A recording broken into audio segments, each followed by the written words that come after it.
नमस्कार.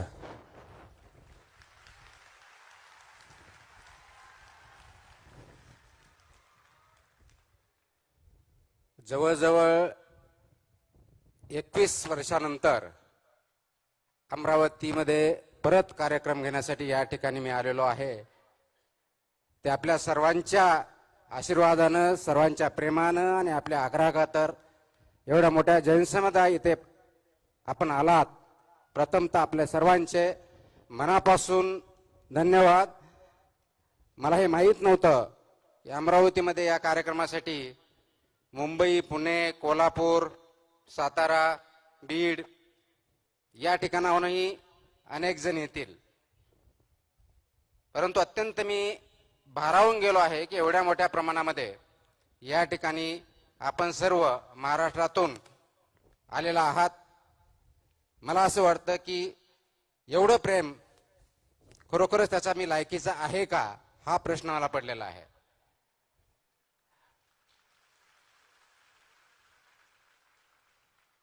आणि त्यामुळे प्रथमतः आयोजन समितीचं मी मनापासून आभार मानतो की त्यांनी हा कार्यक्रम आयोजित केला आणि मला या ठिकाणी बोलवलं. मी तर आज आपल्याला कोणत्याही प्रकारचं मार्गदर्शन करण्यासाठी आलेलो नाहीये. मी आलोय मुळामध्ये आपल्याशी संवाद साधण्यासाठी. संवाद यासाठी म्हणतो की 2005 साली ज्यावेळेस मे महिन्यामध्ये यूपीएससी सिव्हिल सर्व्हिसेसचा फायनल रिझल्ट लागला होता. मला तो दिवस अजूनही आठवतो. 11 मे 2005 या दिवशी तो निकाल लागला होता. आणि त्यावेळेस मी यशोदामध्ये महाराष्ट्र लोकसेवा आयोगामार्फत निवडणूक झाली होती. Maharashtra finance and account service group B याचं ट्रेनिंग घेत होतो. आणि त्या दिवशी निकाल लागल्यानंतर, भारतात विसावा आल्यानंतर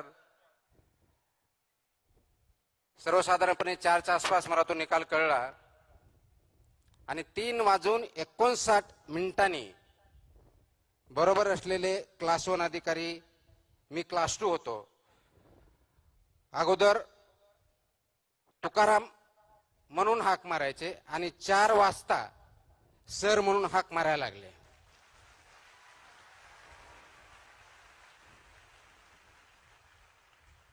सांगायचा मुद्दा एवढाच आहे की एका सेकंदामध्ये, एका क्षणामध्ये समाजाचा तुमच्याकडे बघण्याचा दृष्टिकोन 360 डिग्री चेंज होतो.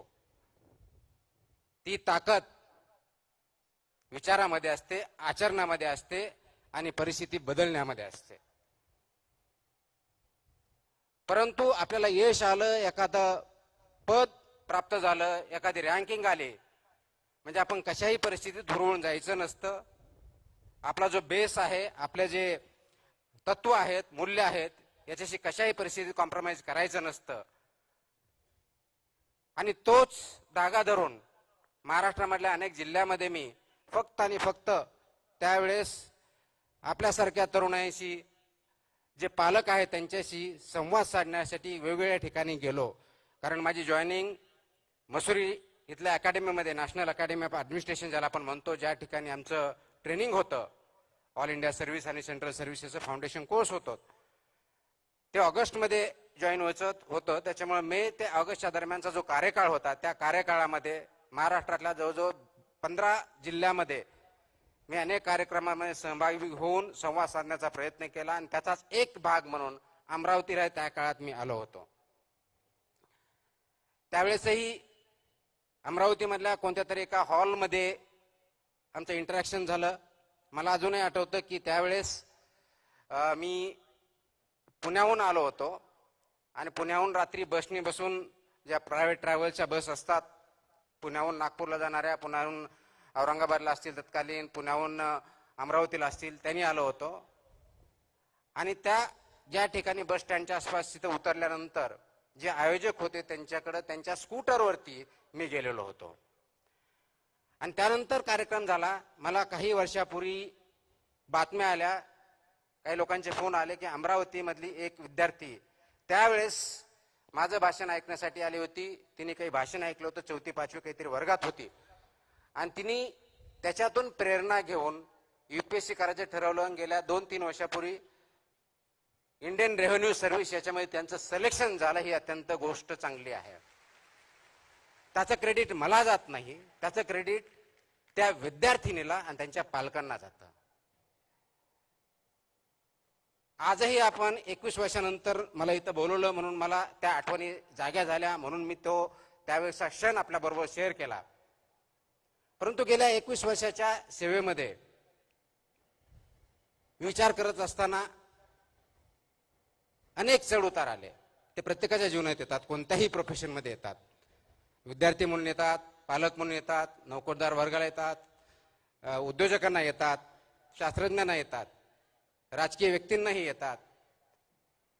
परंतु चढ उतारावरती झाल्यानंतर चढ आला की थांबायचं आणि उतार आला की घसरत जायचं. जर ही परिस्थिती आपण ठेवली तर परिस्थितीशी आपण झुंज देऊ शकत नाही आणि पुढे जाऊ शकत नाही.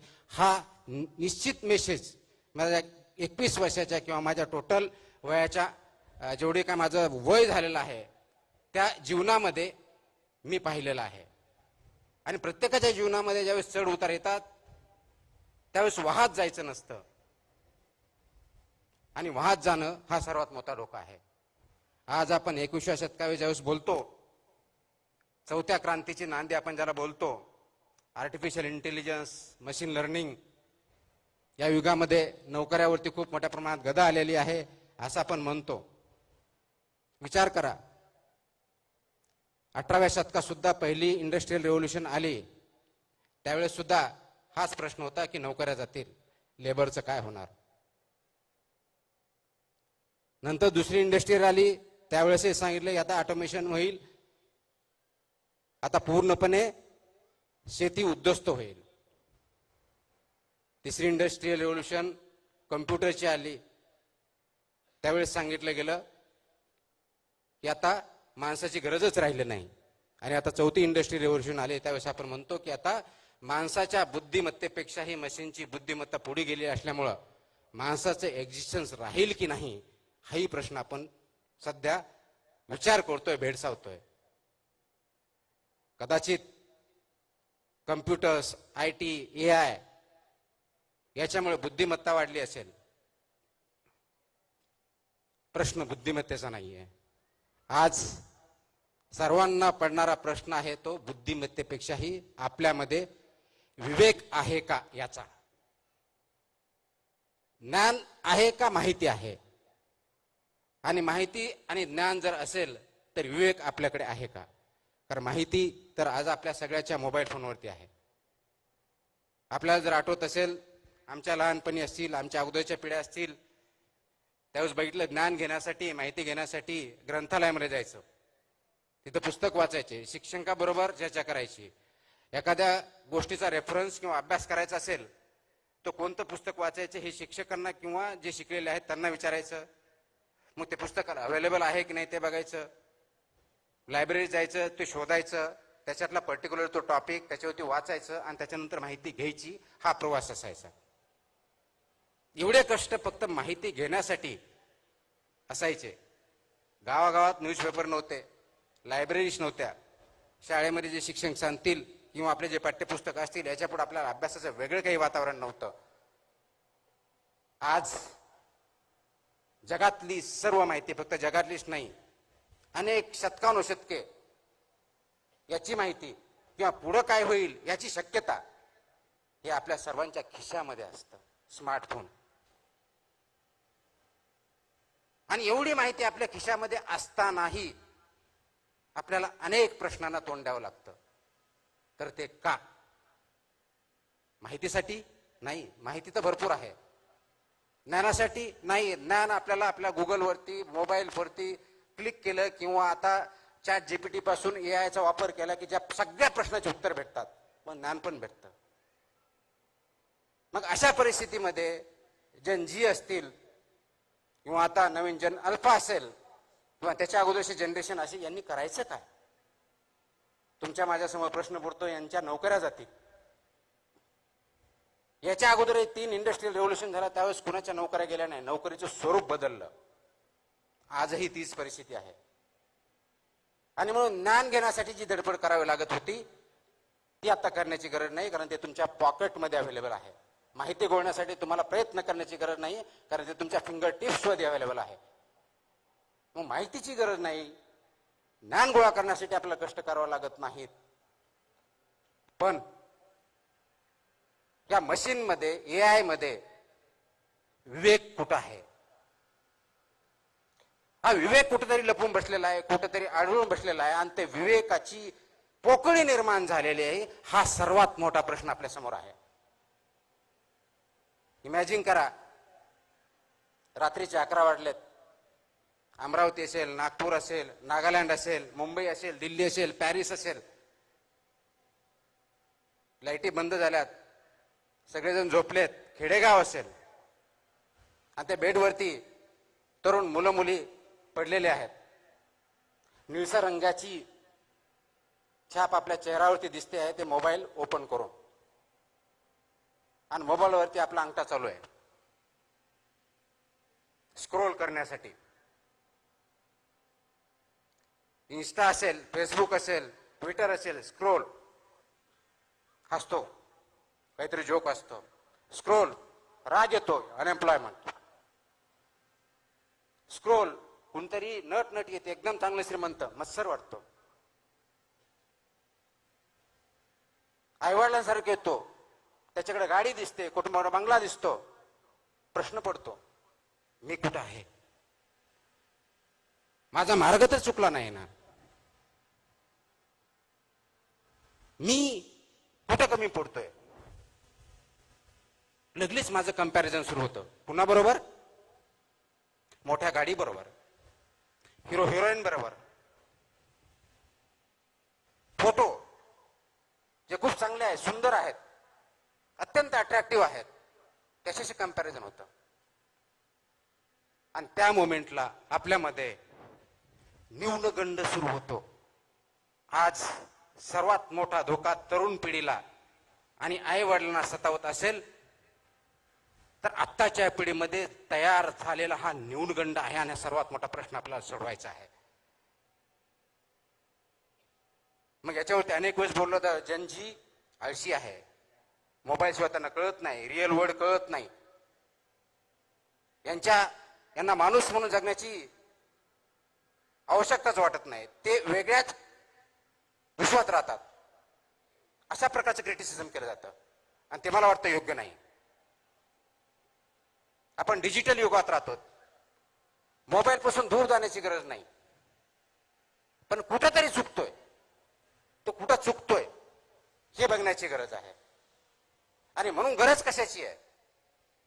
तर ह्या युगामध्ये ज्यावेळेस तुम्ही स्क्रोल करता, ज्याच्यामुळे तुम्हाला न्यूनगंड तयार होतो, तर ते अंडरस्टँड करण्याची, अप्रिशिएट करण्याची गरज आहे. हा जो न्यूनगंड तयार झाला, तुम्ही कम्पेअर करताय कुणाशी? रील मधल्या असलेल्या हिरो हिरोईनशी, रील मध्ये असलेल्या फोटोशी. जो फोटो काढलाय सर्वात चांगला आहे, सुंदर आहे, तो एक फोटो रील वर येण्याच्या अगोदर कमीत कमी 5, 50, 25 वेळेस क्लिक केलेला आहे, त्याला डेव्हलप केलेलं आहे, आणि फक्त चांगली बाजू, सर्वात चांगली बाजू आपल्या समोर आलेली आहे. ते 50 फेल झालेले प्रयत्न मात्र तुमच्या समोर आलेले नाहीत. अत्यंत चांगला विनोद आहे, त्याच्यावरती आपण हसतो, मनातून कळकळून असतो, पण तो तसा डायलॉग टाकण्याच्या अगोदर, डायलॉग बोलण्याच्या अगोदर, तो फेकण्याच्या अगोदर त्यांनी कधी 100-200 वेळा त्याची प्रॅक्टिस केलेली, वर्षानुवर्षे केलेले, ते फेलियर्स आपल्या समोर येत नाहीत. आपल्या समोर फक्त सक्सेस दिसतं. कदाचित त्याच भाषेत वेगळ्या पद्धतीने सांगायचं तर आज मी तुमच्या समोर एक वरिष्ठ संधी अधिकारी म्हणून दिसतो. मला बऱ्याच उपमा दिल्या गेल्या, मला वाटत त्याच्यातले कोणत्याही उपमेचं मी लायकी नाहीये, परंतु ज्यावेळेस मी यशस्वी झालो 2005, त्याच्या अगोदर पासून, म्हणजेच 1997, 1998, 1999 या 3 प्रयत्नामध्ये मी फक्त इंटरव्ह्यू पर्यंत पोहोचू शकलो होतो. यशाने अपयशाने खचून गेलो होतो. आणि म्हणून तुमच्या माझ्यासारखा विचार करताना हा विचार केला की नाही, आता 2000 आपण इंटरव्ह्यू झालो, सिलेक्शन नाही झालं, म्हणून आपल्या हातात काहीतरी असावं, म्हणून विचार करून परत एमपीएससी दिली 2000ची, आणि त्याचा फायनल रिझल्ट 2003 ला लागला. 4 वर्षे त्याच्यामध्ये गेली. आज कदाचित त्याच्यावरती विचार होऊ शकतो की ते योग्य होतं, अयोग्य होतं, आणि मग 2003ला रिझल्ट लागल्यानंतर मधल्या काळामध्ये मी लेक्चरशिप पण केली, वेगवेगळ्या नोकऱ्या पण केल्या आणि 2004चा अटेम्प्ट देऊन फायनल सिलेक्शन झालं. तर आज फक्त सक्सेस दिसतंय. याच्या पाठीमागचे फेलियर्स, अपयश, याचा अभ्यास आपण कधी करणार आहोत का? आणि ते अभ्यास जर केलं,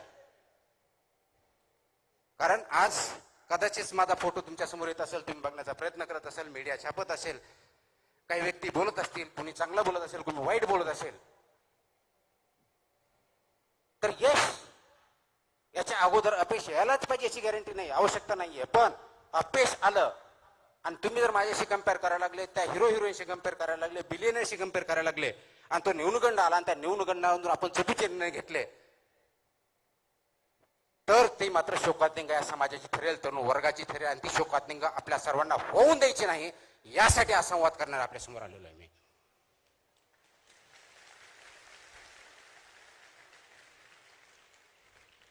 आता ही शोकांतिका का होऊ द्यायची नाही?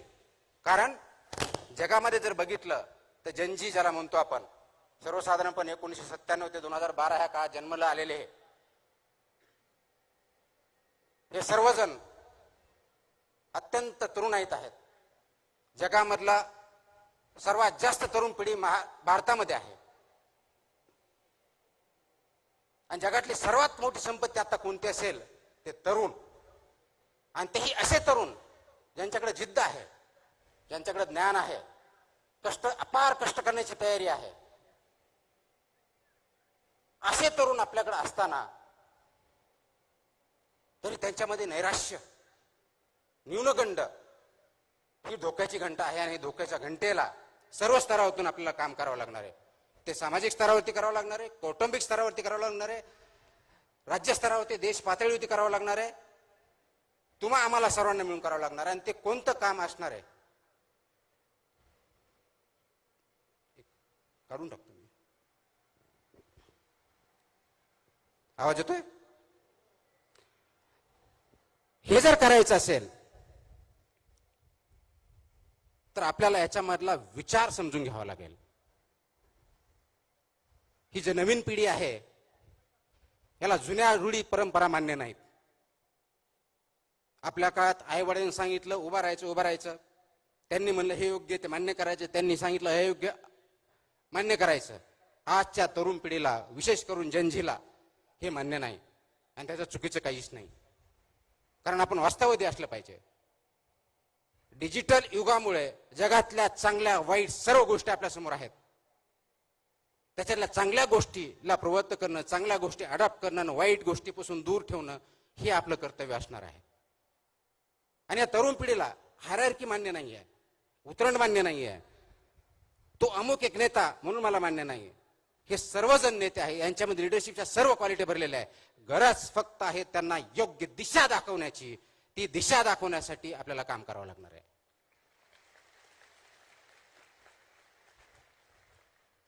आणि म्हणून आज जी दशा आपण बघतोय, दशातून दिशाकडे कसं जायचं, आणि ही जर दिशा आपण दाखवू शकलो तर जगाला आपण दिशा दाखवून जगामध्ये आपली सार्वभौम सत्तेसारखं जगातला सर्वात पॉवरफुल राष्ट्र बनवायला जास्त वेळ लागणार नाहीये. आणि ते करण्यासाठी दिशा कशी द्यायची?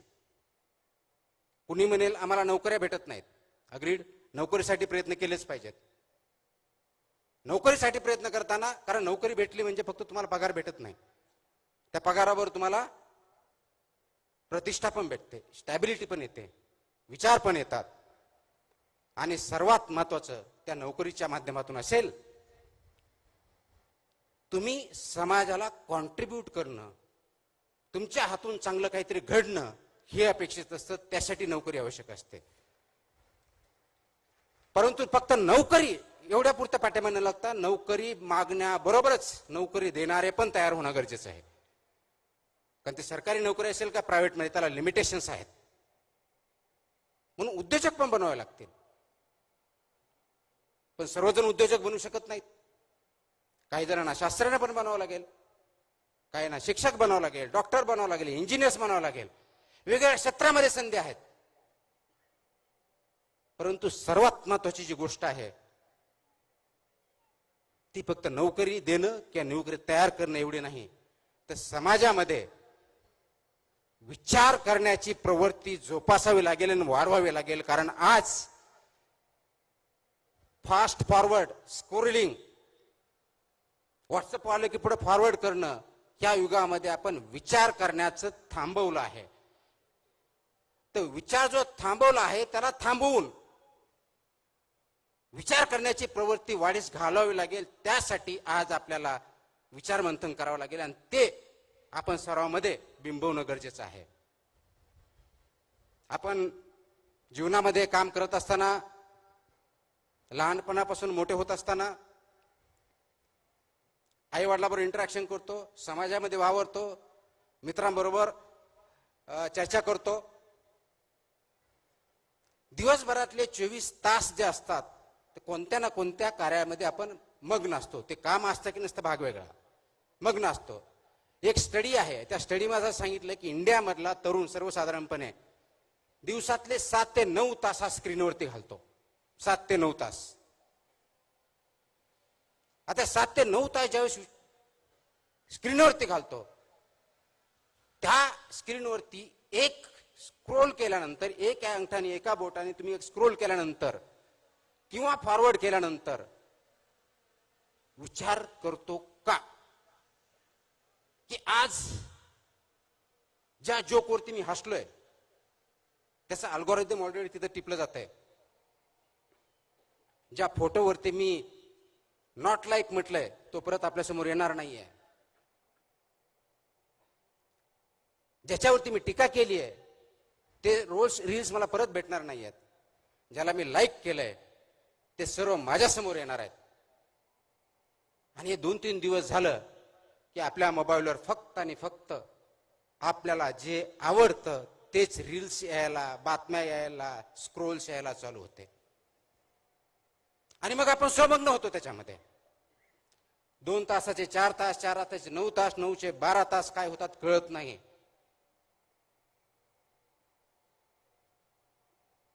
मोबाईल तुम्ही वापरत आहात का तुम्हाला मोबाईल वापरतोय, हा खरा प्रश्न आज आहे. स्क्रीन तुम्ही चालवत आहात का स्क्रीनच तुम्हाला चालवते, याच्यावरती विचार करण्याची, थांबण्याची गरज आज आपल्या सर्वांमध्ये आलेली आहे. मला वाटतं तो जर विचार आपण केला तर अनेक प्रश्न गुंतागुंतीचे जे आपल्याला वाटतात ते सरसकट सुटू शकतात. आणि म्हणून यामुळे काय झालं, मला जे आवडतं ते मी ऐकतो, मला जे आवडत नाही ते माझे शत्रू होतात. विचार वैविध्य होत नाही. लगेच तंटे, भांडणं व्हायला सुरुवात होतात. ज्यावेळेस विचार असतो त्यामध्ये विविधता असते. मला जे आवडतं त्याच्या व्यतिरिक्त कोणीही बोलला तो माझा शत्रू, मित्र दूरचा शत्रू, वादविवाद पण नाही. आणि आज आपण जर जगाचा इतिहास बघितला, अगदी शेकडो वर्षाचा बघितला, प्रत्येक वेळेस, प्रत्येक शतकात वॉर झालेले आहेत. कधी दगडाने झाले, कधी तलवारीने झाले, कधी बॉम्बगोळ्याने झाले, वर्ल्ड वॉर झाले, केमिकलचे वॉर झाले. आत्ताही जगामध्ये काही ठिकाणी वॉर्स चालू आहेत. पण आज सर्वात मोठं अस्त्र आणि शस्त्र आपल्याकडे जर असेल जगामध्ये आणि ते वापरलं जात असेल युद्धाच्या भूमीवरती, तर ते विचारांचं शस्त्र आहे. आणि तो विचार या रील्सच्या माध्यमातून, अल्गोरिदमच्या माध्यमातून तुमच्यापर्यंत पोहोचवला जातोय. तुमचा डोपामाइन इन्क्रीज केला जातोय. आणि हे सगळं अल्गोरिदम सिलिकॉन व्हॅलीमध्ये ज्या कंपन्या बनवतात त्यांना 100% माहिती आहे. आणि त्या अनुषंगानेच हे अल्गोरिदम बनवलेलं आहे, ह्या रील्स बनवलेल्या आहेत. आणि त्याचा बळी तुम्ही आणि मी, आणि विशेष करून भारतासारखा देश ज्या ठिकाणी सर्वात जास्त तरुण मंडळी आहेत त्या ठिकाणी होतोय.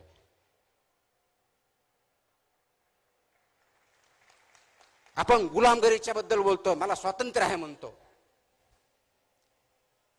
स्वातंत्र्यामध्ये आपण आहोत, यस. ब्रिटिशांकडून स्वातंत्र्य भेटलं, गुलामगिरीतून स्वातंत्र्य भेटलं. पण तुमचे विचारच जर तुमचे नसतील तर तुम्ही मुक्त आहात का? का एका गुलामगिरीतून जाऊन, फिजिकल कष्टाच्या गुलामगिरीतून जाऊन विचारांच्या गुलामगिरीत तुम्ही आणि मी गुरफटले गेलोत का? याच्यावरती विचार करणं, कार्य करण्याची वेळ आलेली आहे.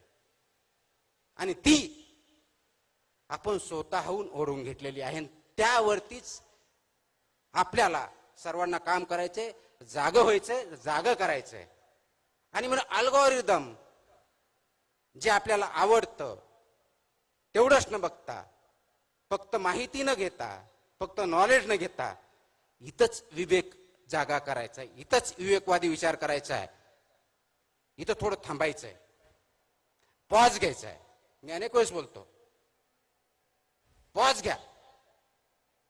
जो प्रवाह चाललाय, रील्स असेल, आपण जीवन चालत असू, घरामध्ये वागत असू, आणि सो कॉल्ड आपण वादविवाद करूचो, वाद होतच नाहीत, खूप मोठ्या प्रमाणात भांडणच होतात.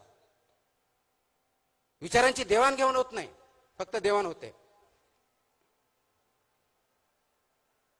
आपण ऐकतच नाही, फक्त आवाज करतो. ऐकण्याची सवय नाही राहिलेली. का? मला तेच बघायचे, तेच ऐकायचे, तेच करायचे जे मला आवडतं. त्या गुलामगिरीत आपण जर फसलो आहोत, तर त्याच्यातून बाहेर येण्यासाठी एकमेव मार्ग ज्ञानाच्या पलीकडे जाऊन, तो मशीन मध्ये नाही आहे, तो अल्गोरिदम मध्ये नाही आहे, तो AI मध्ये नाही आहे, आणि तो म्हणजे फक्त आणि फक्त विवेक हा आहे. आणि ते विवेकाची कास घेणं, कास धरणं आणि त्याच्यावरती चालणं ही अत्यंत महत्वाची गोष्ट आहे. महाराष्ट्र राज्याला खूप मोठा इतिहास आहे. या महाराष्ट्र राज्यामध्ये ज्यावेळी इतिहासाच्या बाबतीत बोलतो, संत परंपरा लाभलेली आहे, संतांचे विचार लाभलेले आहेत, खूप मोठ्या प्रमाणात समाज सुधारक होऊन गेलेले आहे. जगाला त्यांनी मार्ग दाखवला. महात्मा ज्योतिबा फुले, सावित्रीबाई फुले, शाहू महाराज, छत्रपती शिवाजी महाराज, डॉक्टर बाबासाहेब आंबेडकर, कित्येक नाव आपण घेऊ शकतो. त्यांनी समाजामधल्या वेगवेगळ्या प्रतिष्ठा, चुकीच्या गोष्टी याच्या विरुद्ध काम केलं, विचार मांडले, त्याच्यासाठी शक्य अशक्यप्राय सगळ्या गोष्टी सहन केल्या, आणि आज आपण त्यांच्यामुळे पुढे आहोत. परंतु त्यांनी दाखवलेल्या मार्गावरती आपण चालत आहोत का, हा विचार करण्याची वेळ तुमच्या माझ्यावरती आलेली आहे. गुलामगिरीचं आसूड हे पुस्तक वाचलं, किंवा डॉक्टर बाबासाहेब आंबेडकरांचे अनाहिलेशन ऑफ कास्ट वाचलं, किंवा शिवाजी महाराजांचं स्वराज्याचं स्वप्न बघितलं, महात्मा गांधींचं अहिंसा सत्य हे प्रिन्सिपल्स जर बघितले, याच्या किती प्रिन्सिपल्स होती, तत्वावरती आपण वाटचाल करत आहोत, हा प्रश्न प्रत्येकाने स्वतःला विचारायचा आहे. जयंत्या खूप साजरा करतो, विचार, कारण जयंत्या साजरा करण्यासाठीही फक्त फुल, त्याचे रील आणि रील फॉरवर्ड याच्या पलीकडे आपण जात नाही. पण त्यांचे विचार आचरणासाठी आपण काय करतोय, हा खरा प्रश्न आहे. आणि ह्या विवेकवादी होण्यासाठी आपल्याला थोडं थांबावं लागेल. आपला जो फ्लो चाललाय त्याला स्लो करावा लागेल. मलाही अनेक वेळेस असं बोललं जातं, खूप जणांनी बोलतात आणि चांगल्या भावनेतून बोलतात, तुम्ही प्रवाहाच्या विरुद्ध का नेहमी जाता? पाण्यात नदीत राहून मगरीशी वैर घ्यायचं नसतं, हाही मला सल्ला दिला जातो. आपण सिस्टमचा भाग आहेत, तर सिस्टमची वैर घेऊन तुम्ही काय करणार, बदल्यापेक्षा दुसरं काही भेटणार नाही, हेही मला सांगितलं जातं. आणि खरा प्रश्न तिथंच आहे. ना मी सिस्टमच्या विरोधात असतो, ना मगरीशी माझं वैर असतं, ना मला कुणाविरुद्ध काही भांडण करायचं असतं. माझा प्रश्न असतो की जो प्रवाह आहे, ज्या दिशेने चाललाय, ज्या वेगाने चाललाय, ज्या उद्देशाने चाललाय, तो योग्य आहे का अयोग्य आहे? याच्यावर आपण थोडं थांबूया. 10 सेकंद, 5 सेकंद, 15 सेकंद, 30 सेकंद एवढा विचार करूया. आपण करतो का? तुम्ही स्वतःला प्रामाणिकपणे आता एक प्रश्न विचारा. एक 10 सेकंद मी पॉज घेतो.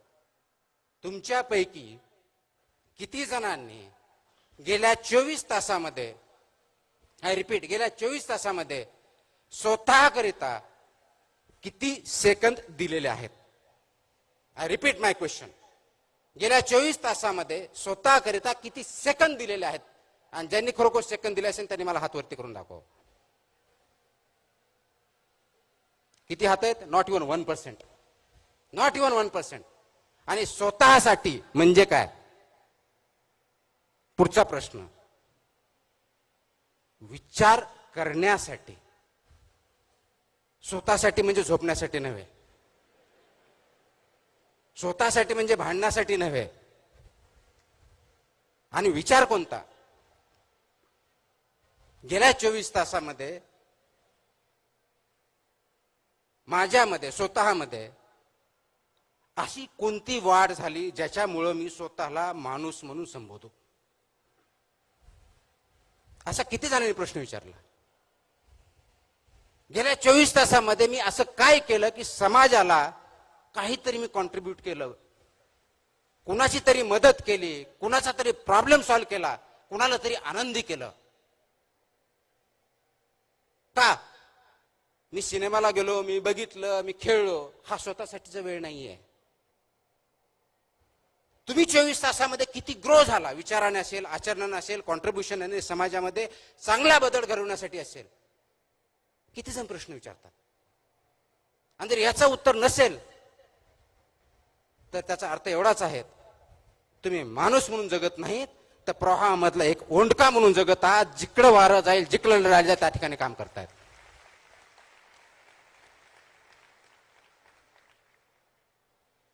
आता निर्णय तुम्हाला घ्यायचा आहे. तुम्हाला ओंडका म्हणून जगायचं आहे का त्या प्रवाहामधला मासा जिवंत आहे, अगदी प्रवाहाच्या विरुद्ध उड्या मारून हवेत तिथं हवा तसा जगू शकतो त्या माशाप्रमाणे जगायचा? हा निर्णय प्रत्येकाने स्वतःच्या बाबतीतला घ्यायचा आहे. ओंडक्याला अस्तित्व नाहीये. लाट आली तिकडे जाईल, मोठी लाट आली तर नदीच्या बाहेर पडेल, संपला. माशाला अस्तित्व आहे, तो जिवंत आहे म्हणून तो उड्या मारतो. ज्या ठिकाणी जायचे त्या ठिकाणी जातो, ज्या ठिकाणी अन्न खायचे त्या ठिकाणी खातो. पण हे करत असताना नदी पोल्युशन करत नाही, प्रदूषित करत नाही, एन्व्हायरमेंटचा प्रोटेक्ट करतो, डायव्हर्सिटी बघतो. आपण करतोय? खूप मोठा प्रश्न आहे. मग तुमच्यामध्ये असा प्रश्न विचारेल की तुम्ही नवीन पिढीवरती टीका करताय. मी बिलकुल टीका करत नाही. रादर नवीन पिढी जी आहे ती अत्यंत हुशार आहे, कष्टाळू आहे, इनोव्हेटिव्ह आहे, नाविन्यपूर्णता त्याच्यात आहे. म्हणजे हे सगळं असतानाही हे प्रॉब्लेम का? हा प्रश्न मला पडतो, शासनालाही पडतो, समाजालाही पडतो, आई वडिलांनाही पडतो. आणि हे सगळं असल्यामुळे आणि याच्यावरती मात करण्यासाठी आपल्याला जी गरज आहे ती दिशा दाखवण्याची. ती दिशा कशी दाखवणार हा आपल्या समोरचा प्रश्न आहे. नोकरीसाठी काम करायचं नाही आहे, सिस्टम तयार करायच्यात. समाजामधल्या सिस्टम असतील, कुटुंबाच्या सिस्टम असतील, राजकारणातल्या सिस्टम असतील, प्रशासनातल्या असतील. कारण नव्या पिढीमध्ये स्पीड खूप आहे, अत्यंत स्पीड आहे, एनर्जी आहे. तेवढी स्पीड कदाचित तुमच्या माझ्यात नाही आहे. मग ही जी स्पीड आहे, परंतु दिशा आहे का? तुम्ही योग्य दिशेनं चाललायत का? याच्यावरती विचार करण्याची गरज आहे. आणि ते दिशा नसल्यामुळे आपण भरकुटून जातोय. तरी दिशा दिली पाहिजे. डिजिटल आहे, मोबाईल बंद करणं पर्याय नाही. फक्त मोबाईलवरती तुमचा कंट्रोल पाहिजे, मोबाईलचा कंट्रोल तुमच्यावरती नको, हे बघितलं पाहिजे. आणि हे जर करायचं असेल तर या नवीन पिढी ज्या संक्रमणातून जाते ते आपण ऍक्सेप्ट केलं पाहिजे. आज आपली तयारी ती आहे का समाजाची? मला वाटतं बऱ्याच अंशाचं उत्तर नाही असं आहे. आणि म्हणून प्रॉब्लेम निर्माण झालेला आहे. ही जी संक्रमण अवस्था आहे समाजाची आहे, ही संक्रमण अवस्था नव्या पिढीची आहे. त्यांना जे गोष्ट ध्येय गाठायचे आहेत त्यासाठी ते धडपड करतायत. ही एनर्जी जी आहे ती एनर्जी चॅनलाइज करायची आहे. कारण अनकंट्रोल ऊर्जा जी असते त्याच्यामधून स्फोट होऊ शकतो, पण ती जर कंट्रोल केली तर त्याच्यामधून पाहिजे ती एनर्जी ज्या उद्देशासाठी करायची ती आपण तयार करू शकतो. ही जी नव युवक आहेत, नवीन जनरेशन आहे, त्याला ती एनर्जी देण्याची, हे संक्रमण अवस्था जाणून घेण्याची आणि त्याच्यातून त्यांच्याबरोबर चालण्याची, त्यांच्या विचार समजून घेऊन पुढे जाण्याची गरज आपल्या सर्वांना आहे आणि त्यासाठी आपण काम करणं गरजेचं आहे. हे करत असताना खूप मोठ्या प्रमाणात प्रश्न येऊ शकतात, अडचणी येऊ शकतात. आणि म्हणून जगामध्ये आता जर बघितलं तर बदलाचे वारे भयंकर आहेत. काही दिवसापूर्वी भारतामध्ये खूप मोठ्या प्रमाणावरती आंदोलन झालं आणि मी आता जसं म्हटलो त्यावेळेस त्या जनरेशनला, ज्याला जनजी म्हणतो, त्यांना लिडरशिप अशी एक हायरार्की चालत नाही. प्रत्येक जण त्याच्यामध्ये लीडर आहे. का लीडर आहे? त्याच्या अपेक्षा आहेत, आकांक्षा आहेत, ॲस्पिरेशन्स आहेत. ते फुलफिल होण्यासाठी ज्यांना आपण आळशी म्हणतो, ज्यांना आपण क्वेश्चन करतो की आळशी आहे म्हणून, ती जनरेशन सर्वात जास्त क्लायमेट चेंजवर बोलते. ती जनरेशन सर्वात जास्त टेक्नॉलॉजीवर बोलते, टेक्नॉलॉजीवरती काम करते.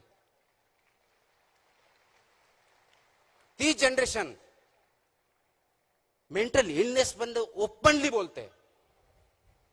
म्हणजे माझ्या अगोदरच्या काळात किंवा माझ्या अगोदरच्या पिढ्यामध्ये जर बघितलं, मेंटल इलनेस बघितलं तर वेडा म्हणायचे. आज नवीन जनरेशन मध्ये तेवढं धैर्य आहे, तेवढं करेज आहे की आमचा मेंटल इलनेस आहे तो इलनेस नाहीये. एखादी गोष्ट ऍक्सेप्ट करण्यासाठी जे करेज लागतं ते त्यांच्यामध्ये आहे आणि ते करेज आपल्या तुमच्यामध्ये करायचीच नसेल. त्या धैर्याला तुमची साथ देणार आहात की नाही, हा महत्वाचा मुद्दा आहे.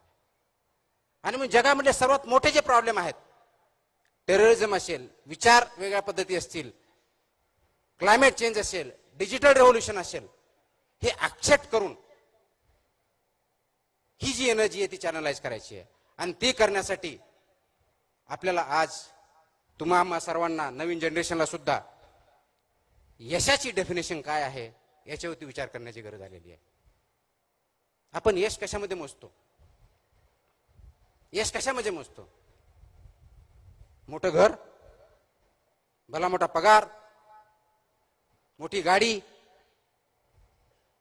मोठे मोठे स्वप्न, एक कदाचित छोटे छोटे पॅरामीटर्स आहेत तुमच्या यशाचे. त्याला यशस्वी होणं म्हणत नाही. ते जर असतं तर मग सर्वच जगामधले जे श्रीमंत लोक आहेत ते यशस्वी झाले असते. आज खरोखरच ते श्रीमंत लोक यशस्वी आहेत का, हा प्रश्न तुम्ही आणि मी विचारला पाहिजे. पैशाने यश मोजता येत नाही. पैसे ही गरज आहे, पण पैसे म्हणजे यश नाही. आणि तुम्ही विचार करा, एक वेळेस नोकरी लागली, पगार भेटायला लागला, घर व्यवस्थित चालायला लागलं आणि तेच रुटीन चालू झाल्यानंतर काही दिवसांत तुम्हीच म्हणणार आहे मला माझ्या जीवनामध्ये काही चॅलेंजिंग असं वाटतच नाहीये, रुटीन झालेलं आहे. एखादा शिक्षक आहे, मी दररोज शिकवतो पण मला काही इंटरेस्टच नाही. याचा अर्थ शिक्षकाचे जे गुण आहेत त्यांच्यातून निघून गेलेले आहेत. ती नोकरी म्हणून आपण काम करतोय. अधिकारी आहे, रुटीन म्हणून जॉब करतोय, 10 ते 6 फाईल आली, फाईल केली, त्याची भूमिका बजावत नाहीये. आई वडील ज्यावेळेस मुलाबरोबर बोलत नाहीत, खेळत नाहीत, इंटरॅक्शन करत नाहीत, चर्चा करत नाहीत, त्यावेळेस फक्त त्रयस्थ म्हणून मुलाकडे बघितलं तर आई वडिलांचा रोल किंवा भूमिका आपण पार पाडत नाही. याला तुम्ही यश म्हणणार आहात का? समाजामधल्या वेगवेगळ्या क्षेत्रामध्ये काम करणाऱ्या, स्तरावर असणाऱ्या लोकांच्या जीवनामध्ये पॉझिटिव्ह बदल घडवून त्यांना काहीतरी आनंद देण्यामध्ये आणि कॉन्ट्रीब्युशन करण्यामध्ये यश आहे, हा प्रश्न तुम्हाला आम्हाला पडला पाहिजे. आज गरज त्याची जास्त आहे. आपण म्हणतो हे जनरेशन सध्या खूप कनेक्टेड आहे, इंटरनेटमुळे, डिजिटल युगामुळे कनेक्टेड, सर्वात कनेक्टेड, सर्वात इन्फॉर्मेटिव्ह. एका बाजूला सर्वात कनेक्टेड जनरेशन असलेलं सर्वात लोनली जनरेशन तेच आहे. बाहेरून त्यांच्या चेहऱ्यावर हसू दिसतंय, व्हॉट्सअप फॉरवर्ड स्माइली दिसत आहेत, त्यांच्या आतून जी घुसमट चालली ती कधी बघणार आहोत? त्याला कधी वाचा फोडणार आहोत का? आणि ते फोडलेल्या वाचाला आपण ऐकणार आहोत का? हा आज पॅरेंट्सने आणि समाजाने स्वतःला विचारायचा प्रश्न आहे. ती घुसमट बाहेर आली पाहिजे, ते अंडरस्टँड केलं पाहिजे. आणि म्हणून तो जे ट्रान्झिशन आहे, ती संक्रमण अवस्था जी आहे ती अंडरस्टँड करून त्याच्या पुढे गेलं पाहिजे. ते करण्यासाठी विवेकवादी विचार, विवेक, तुमचं आचरण आणि त्याच्यावरती ध्येयानं धैर्यानं चालण्याची सर्वांची साथ, या दृष्टिकोनात आपल्या पावलं उचलावं लागणार आहेत. हे करत असताना